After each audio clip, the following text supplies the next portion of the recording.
เดี๋ยวเที่ยวอะไรให้มันราบ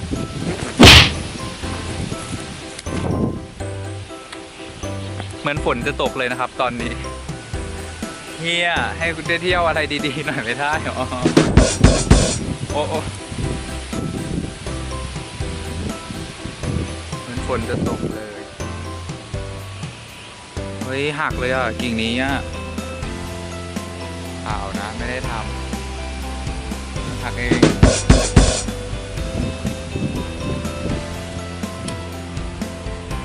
นี่ลมไม่พัดละ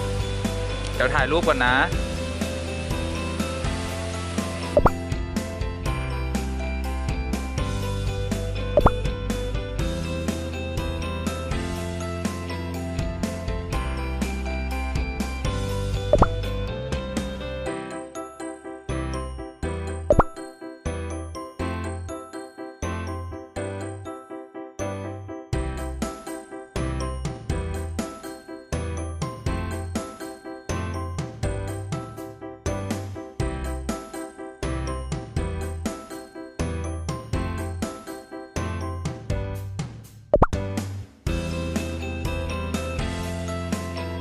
สวัสดีครับ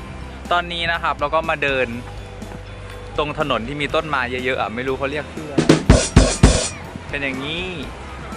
เหมือนเกาะนามิเกาหลีเลยอ้าวใครวะ2 คน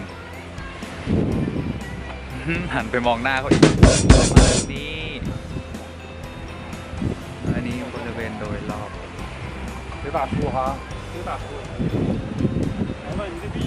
ตรงนี้เป็นทะเลสาบนะครับที่ใหญ่ที่สุด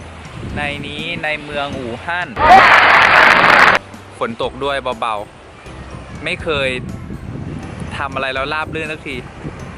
ตั้งแต่บนรถไฟละนี่วิวก็สวยใช้ได้ลมก็แรงมากแต่ก็ดีกว่าฝนตกอ่ะเนาะนี่ก็เป็นอย่างนี้นั้นก็จะเป็นทะเลสาบ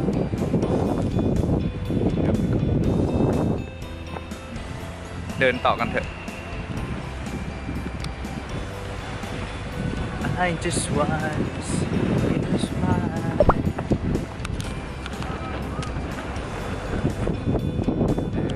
อันนี้ใส่ถุย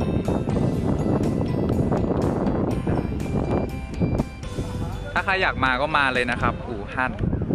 เมืองอยู่ตรงใจกลางของประเทศเลยนะได้ขนาดนามว่าเป็นเมืองที่เป็นเมืองอะไรมีฉายาว่าชิคาโกของอเมริกา